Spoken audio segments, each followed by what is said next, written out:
ನಿಮ್ಗೊತ್ತಾ ಏಕಾದಶಿ ಯಾರು ಅಂತ? ನೀವು ನಂಬ್ತೀರಾ ಇದೊಂದು ಸ್ತ್ರೀ ಶಕ್ತಿಯ ಹೆಸರು? ಏನಿದ್ರರ್ಥ? ಯಾರ ಹೆಸರಿಟ್ಟಿದ್ದು?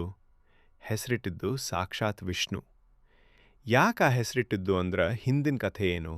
ಬನ್ನಿ ತಿಳ್ಕೊಳ್ಳೋಣ. ಸ್ಕಂದ ಪುರಾಣ ಮತ್ತು ಪದ್ಮಪುರಾಣಗಳಲ್ಲಿ ಈ ಕಥೆಯ ಬಗ್ಗೆ ಉಲ್ಲೇಖ ಇದೆ.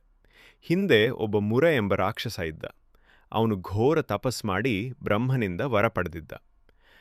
ಯಾರ ಜಾಗೃತ ಅವಸ್ಥೆಯಲ್ಲಿ ಕೊಲ್ಲೋದಕ್ಕೆ ಆಗ್ಬಾರ್ದು ಅಂತ. ಬ್ರಹ್ಮನ ವರವಾದ ನಂತರ ಎಲ್ಲ ರಾಕ್ಷಸರ ಹಾಗೆ ಎಲ್ಲ ಲೋಕಗಳಿಗೆ ಹೋಗಿ ಆಕ್ರಮಣ ಮಾಡಿ ಎಲ್ಲರಿಗೂ ತೊಂದರೆ ಕೊಡೋದಕ್ಕೆ ಪ್ರಾರಂಭಿಸ್ತಾನೆ. ಯಾವ ದೇವತೆಗಳು ಅವನನ್ನು ಸೋಲಿಸಲಾಗೋದಿಲ್ಲ. ಯಾಕಂದ್ರೆ ಯುದ್ಧ ಮಾಡಬೇಕು ಅಂದರೆ ಅವರು ಎಚ್ಚರ ಸ್ಥಿತಿಯಲ್ಲಿ ಇರಬೇಕು. ಅದಕ್ಕೆಲ್ಲರೂ ವಿಷ್ಣುವಿನ ಬಳಿ ಹೋಗಿ ಸಹಾಯ ಕೇಳ್ತಾರೆ. ವಿಷ್ಣು ಮತ್ತು ಮುರನ ಮಧ್ಯೆ ಸುಮಾರು ವರ್ಷಗಳವರೆಗೆ ಯುದ್ಧ ನಡೆಯುತ್ತೆ. ಆದರೂ ವಿಷ್ಣುವಿಗೆ ಗೆಲುವು ಸಿಗೋದಿಲ್ಲ. ಕೊನೆಗೆ ವಿಷ್ಣು ಸ್ವಲ್ಪ ಹೊತ್ತು ವಿಶ್ರಾಂತಿ ಪಡೆಯೋಕೆ ಅಂತ ಒಂದು ಗುಹೆಗೆ ಹೋಗಿ ಯೋಗ ನಿದ್ರೆಗೆ ಜಾರ್ತಾನೆ.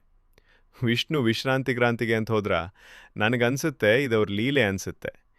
ವಿಷ್ಣು ವಿಶ್ರಾಂತಿ ಪಡ್ತಾರೆ ಅನ್ಸುತ್ತಾ? ಕಮೆಂಟ್ ಮಾಡಿ ಹೇಳಿ. ಹೀಗೆ ಯೋಗ ನಿದ್ರೆ ಮಾಡ್ತಾ 11 ದಿನ ಆಗಿದೆ. ಮುರ ರಾಕ್ಷಸನಿಗೆ ವಿಷ್ಣು ಎಲ್ಲಿದ್ದಾನೆ ಅಂತ ತಿಳಿದು ಗುಹೆಗೆ ಬರ್ತಾನೆ.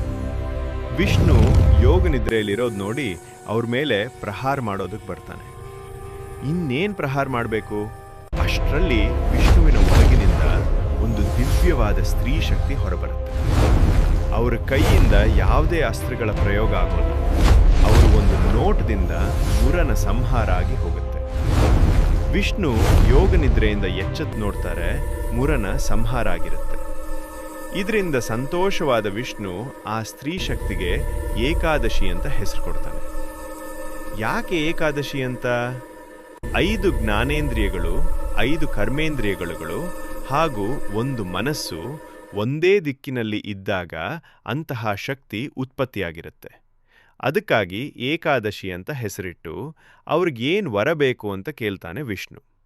ಅದಕ್ಕೆ ಏಕಾದಶಿ ಹೇಳ್ತಾಳೆ, ಯಾರು ಈ ದಿನದಂದು ಉಪವಾಸ ಮಾಡಿ ನಿನ್ನ ನಾಮ ಸ್ಮರಣೆ ಮಾಡ್ತಾರೆ ಅವರ ಸಕಲ ದುಃಖಗಳು ನಿವಾರಣೆಯಾಗಿ ಸಂತೋಷ ನೆಲೆಸಬೇಕು. ಆ ದಿನದಂದು ವೈಕುಂಠದ ಬಾಗಿಲು ಸದಾ ತೆರೆದಿರಬೇಕು ಅಂತ. ಅದಕ್ಕೆ ವಿಷ್ಣು ಒಪ್ತಾನೆ. ಅದಕ್ಕೆ ಯಾರು ಏಕಾದಶಿ ದಿನದಂದು ಉಪವಾಸ ಮಾಡಿ ವಿಷ್ಣುವಿನ ದರ್ಶನ ಮಾಡ್ತಾರೆ ಅವರಿಗೆ ಎಲ್ಲ ಸಂತೋಷಗಳು ದೊರಕುತ್ತವೆ ಮತ್ತು ಎಲ್ಲ ಕಷ್ಟಗಳಿಂದ ಮುಕ್ತರಾಗುತ್ತಾರೆ. ಇದಾಗಿತ್ತು ಏಕಾದಶಿಯ ಕತೆ. ಇದೇ ಥರದ ಕತೆಗಳಿಗೆ ಸಬ್ಸ್ಕ್ರೈಬ್ ಮಾಡಿ. ಧನ್ಯವಾದಗಳು.